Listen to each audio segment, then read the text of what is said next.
Blame the pink one. The pink one had many.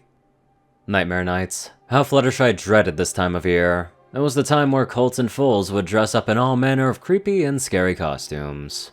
The aura around Ponyville changed from pleasant and cheery to something that is the polar opposite. Where ponies would carve spooky faces on pumpkins, creepy decor would hang on every house and shop, and ghoulish pranks were pulled off. Pranks that a certain rainbow-maned Pegasus would no doubt be taking part in. Fluttershy had grown stronger in accepting that this wasn't her type of tea. Having tried celebrating the holidays' festivities with her friends, she realized that being a part of something with friends doesn't mean you'll necessarily love it as well. Luckily, she was fortunate to have such understanding and caring friends. They also have learned that apart from Fluttershy being the Stairmaster, she could also be a great Scaremaster. Right now, Fluttershy was dashing around her cottage, making sure everything was all set so that she could relax during the night. This time she made sure she was fully stocked with Angel's carrots, as well as all the other critters' food for the night.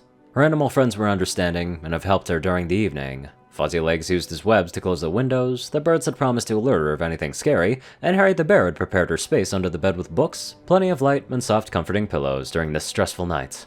Thank you, friends, for all of your help. Fluttershy thanked as she looked around her bedroom at her animal friends. The birds tweeted happily as they perched upon the windowsill. Harry was standing in front of the door, and Fuzzy Legs had created a web in a corner of the room. Now this is what I call the perfect nightmare nights.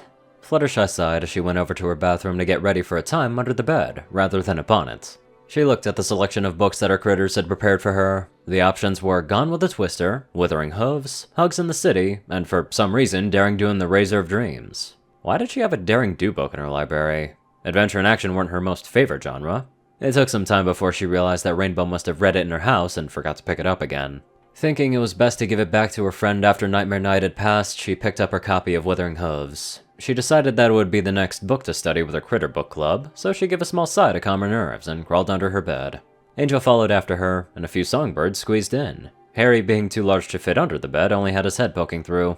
Now this is what I call the perfect nightmare nights. Fluttershy breathed a sigh of relief, her animal friends nodding in agreement. Picking up a jar, she asked her fireflies to provide some light, which they gladly made.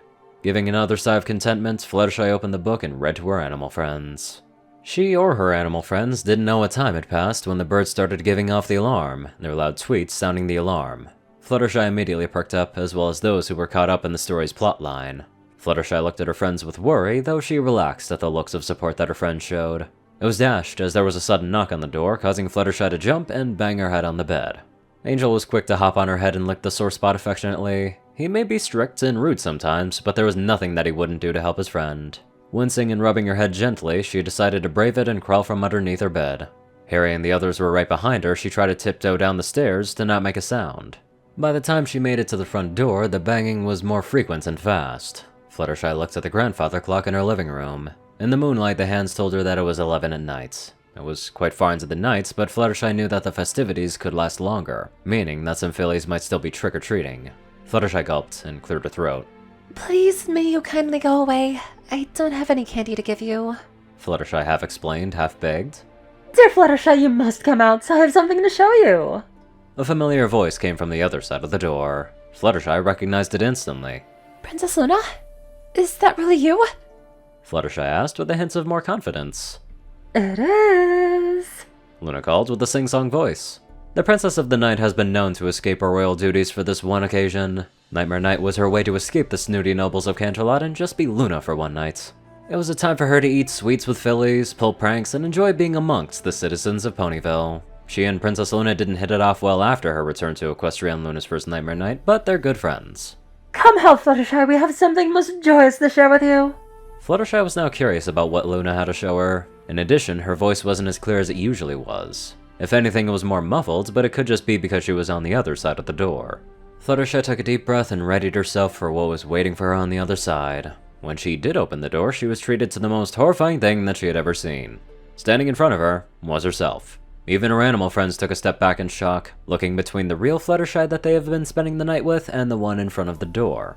It was much taller than the original Fluttershy and also a lot more scruffy and baggy than herself. The eyes were comically larger and bulged from the sockets, the wings were also unkempt, and the stitching made the feathers poke out at odd angles. There also was a blue horn poking out from the costume, a hint of who it was underneath it. To say that Fluttershy was shocked would be an understatement. Oh my... She gasped, as she and her animals could only stare at the sight in front of her. It only got worse as a zip was levitated in the princess's blue magical aura and undid the costume. Fluttershy cowered closer to the floor as the costume's face unzipped itself and Princess Luna's face poked out of it. What do you think? Luna said, as she stood proudly at the front door. Fluttershy looked up and down at the sight before her eyes. Where... how did you... Fluttershy stuttered, but the Princess of the Night cut in. The pink one had many, she declared. Pinkie? Fluttershy asked for clarification. Indeed. Pinkie Pie graciously offered me one of her costumes for me to lend. We were most surprised that she managed to find one to fit us. Is it a glorious sight to behold? Luna looked down at the meek Pegasus with a broad smile. However, Fluttershy was unable to respond. Then her eyes rolled back into her head and she collapsed on her floor. Her animals were quickly there to check on her and then looked back at Princess Luna. Luna could only chuckle sheepishly. We may have overstepped things a bit too far. Luna smiled apologetically to the animals in the cottage. We will never invest in a costume from the pink one again. Where did she even get them from? It must be a little bit freaky to see yourself, or at least a rough version of yourself, and then someone unzips your face to show another face. That's probably real creepy.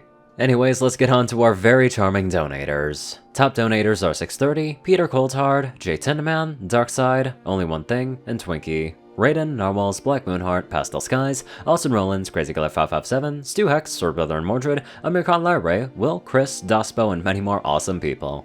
Thank you all so much for watching this video and live life to the fullest.